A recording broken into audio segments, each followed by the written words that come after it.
So I got a whole OR last time. They but my quarter point, it got me out, probation. Right. So I'm watching everybody else. They come back crying. Oh, I gotta go to the county. I'm like, fuck, bro, shit. I'm about to leave. Fuck for you. Yeah. So that's when I was like, oh yeah, it's a little bit serious now. Right. Like they ain't gonna just let me out. So then I started, just moving a little bit smarter. Yeah. That was my first experience with jail, though.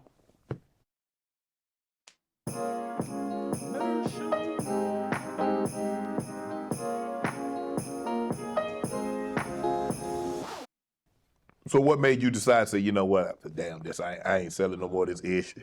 I might smoke a little weed, but I ain't. No, I kept selling it. I just stopped delivering. So you had. Yeah. Oh, your head hard. Your head hard. Man, I'm headstrong, man. You feel me? Your head ain't harder than prison doors. Nah, hell no. See? Not at all. You know if you keep doing this foolishness. I know. I learned my lesson, Shannon. You learned your lesson. I got it. I seen it. It's real. It's hot. It's hot in there. I'm good. You and Mike have had a back and forth about people being celebrated once they come home. Mike did a little time. Well, he didn't go do the time. I think he had that scared straight situation. When do you think people should be celebrated? I mean, you had a housewarming party when you got out. Yeah. No, I think definitely they should. I think. No, I'd have thrown you one when you got out from college. When you graduated from college, that's when I'd have thrown you. Right. Nah, I think anybody that's living their truth should be celebrated. Anybody that's doing it the right way. So it don't even gotta be jail. Coming home from prison mean you didn't do it the right way.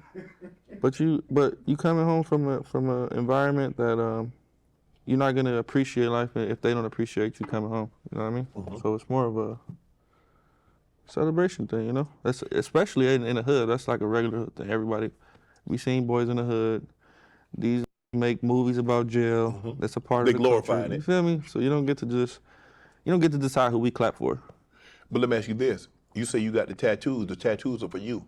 Mm-hmm. Why does you coming home mean something to somebody else instead of just you? Why do you need to be celebrated? Because I was just me in jail. Exactly. So why do I need to celebrate you? Because why would I want to come home? What? You want to stay there? No, but I'm saying if it's all about me, what's the difference from being in jail and being free? I didn't celebrate you going in. No, but I'm saying. Let's just say for the sake of argument, you going to college. That's a celebration. I'm going to call everybody, man, Junior going to college? Yeah, let's have a party. But for what? That's all about me, right? Yeah. But you can't say it. It's an accomplishment. But you can't. Going to jail and coming home, that's not. That's definitely an accomplishment. But you do realize, Blueface, you're not supposed to be there. Correct.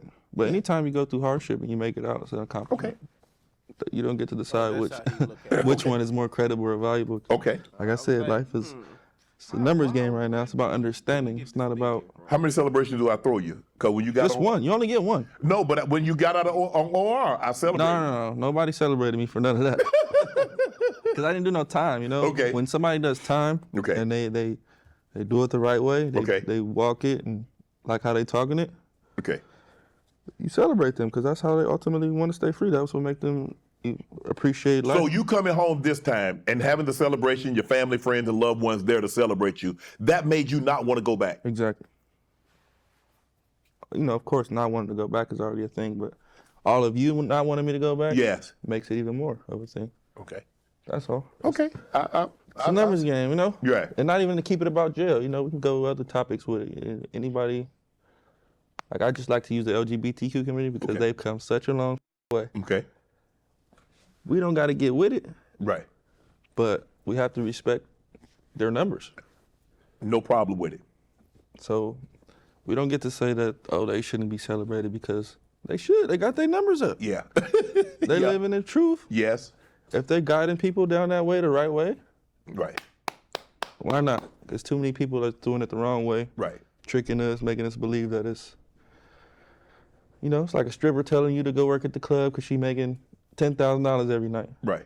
Knowing damn well she's not. She's not making that kind of bread. And she just influenced you, and now you think that was a lie. That's glamour, right? Or I'd rather have a stripper tell you, hey girl, you might only make $250 every night. That's what I make. That's this XYZ, how I get by and how I adjust and deal with it. She should be applauded for at least telling you the right way if you want to choose to indulge. At least, yeah. But be straight up with it. That's all. Why'd you go to prison? Getting away with too many crimes, too many probations, too many cases pending. You know, there's always one specific thing that tips the scale, which was I was on probation, and my baby mama had a show in Utah, and so I didn't tell my PO because I knew he wasn't gonna let me go. So I tried to sneak out there, you know. You know, You just bug. You don't want to do right for Ish, do you? Got caught on TMZ. You know, he showed up to court my next court date, and he just pressed like, look. On top of this, that, and that, he did this right here. This is what we want, and the judge just had to grant it. So what happened about the car that you was riding in? When somebody made fun of the car? Oh, the shooting in Vegas? Yeah, to be honest, I didn't know anything about the jokes or anything prior. All I know is when he pulled up and the tires were screeching and the window was down and he was yelling. That was the only part that I got of the situation and why I reacted the way I reacted. Okay. I felt like my life was in danger, you know? Right. Somebody pull up, you know, it's just, I've been there before. So I just did what I known to do in that moment. Okay, fire. The Frame Pro Child. with wireless One Connect I box. did it too. Somebody from Mobile talk about, yo, Was there a better way? Not playing. You felt that your life was gonna be in danger. Do you feel that there's a better way that we and us, as black men, can handle situations? That it doesn't always have to be life or death. It doesn't have to always be me versus you. Definitely. I think a conversation is the best way, or boxing gloves. You know, if the conversation doesn't get as progressive as it should. You try to glove up. Anybody you have. So in other words, now if you have a disagreement with somebody, you want to glove up. Yeah, if we can't talk it out. Right. Yeah, if we got to see whose dick is longer, let's do it. There you go. You know how niggas I are, do. man. You know, some just want to see how far they can piss next to you. And sometimes you gotta outpiss them. You can't talk them. You can't feel me. You can't talk them down. Hey, look, bro. I ain't really trying to go this route, but hey, Come on. it seems like we're here now. Yeah. I read where you said prison gave you a break from responsibility. Yeah, I did. So what? You ain't got to pay no rent. You ain't got no car note. You ain't got no utilities. Everything is taken care of. Yeah, and there. Yeah. You know, physically. You know, outside, I'm still paying my own bills, but I'm not worried about it all day or chasing after a check to do it. You know. I'd rather worry about responsibility than eat a slice of bread and a banana Me too. and that chicken patty. That's just me, Faith. Me too. But I don't know how to. I don't know. Sometimes I just keep it too honest, you know, too real. So I'd much rather have responsibility, Right. but being in jail is a break from it. Do you feel sometimes you be overwhelmed? That life overwhelms you? Nah, I've been living this way for a long time, so You're not tired of living this way? nah. I done had enough rest in jail. I'm wide awake, Shannon. Yo, this nigga. But you do realize that you have kids and you have people that are depending on you, that are counting on you, No. and you can't be in and out of that No, rest situation. in jail. Nah, not the jail situation, but the life I live is ultimately how I provide for my kids, so I never get tired of providing. But I'll definitely watch my step. You know? Right. I ain't going back for no female, for no. As soon as you even start talking like that, you have a nice day, baby girl. I will never see you again. You mentioned earlier that there are classes that you can take in prison. Did you take any classes? Yep, it's like a compassion prison project. What kind of? Compassion prison. Okay. What does that involve?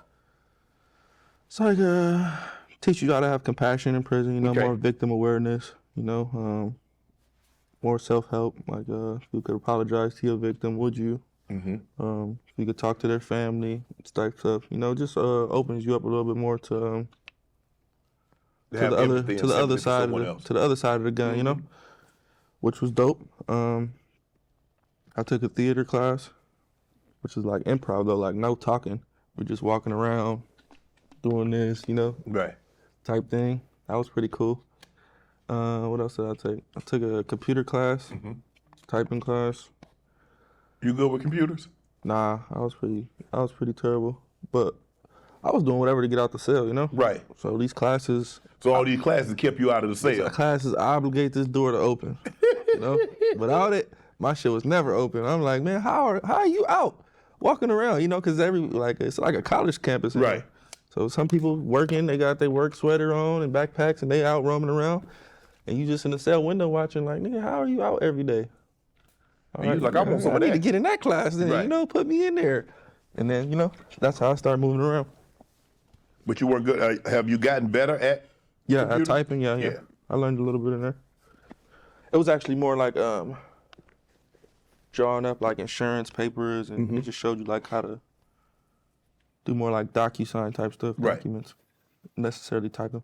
You own a restaurant right now, right? Yep. Seafood restaurant, Yes, sir. King of Crabs. Yeah. What made you get into hospitality? What made you decide to open up a business, a reputable, a real business, and not be a street pharmacist? Right. Nah, so at this time I was kind of falling off my little music shit. I had a few dollars. I'm like, damn, what should I do with these dollars? So I started looking into franchising stuff, and that stuff is hard, man. They want your damn kindergarten report card, you know? So I'm like, I ain't got all that, you know? Right. Started looking into weed shops, all right. They want too much. You gotta buy 100 pounds and Right. the store and this farmers. Oh yeah, that ain't even make money too fast.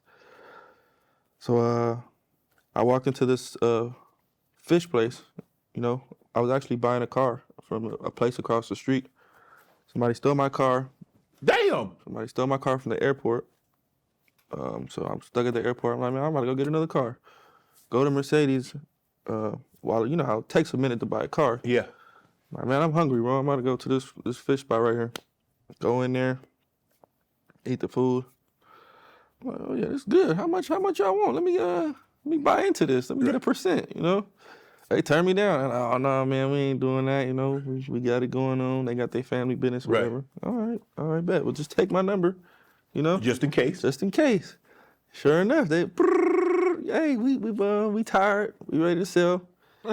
Boom, 80,000. Oh, Gave him God. 80,000 cash. Now I got a fish plot. Right. I don't got no recipe. Yeah. I don't got no menu. I don't got nothing. Feel me? But I'm like, man, call my mom. Hey, mom, I just got this fish plot. I need you to come down here and run this. Right.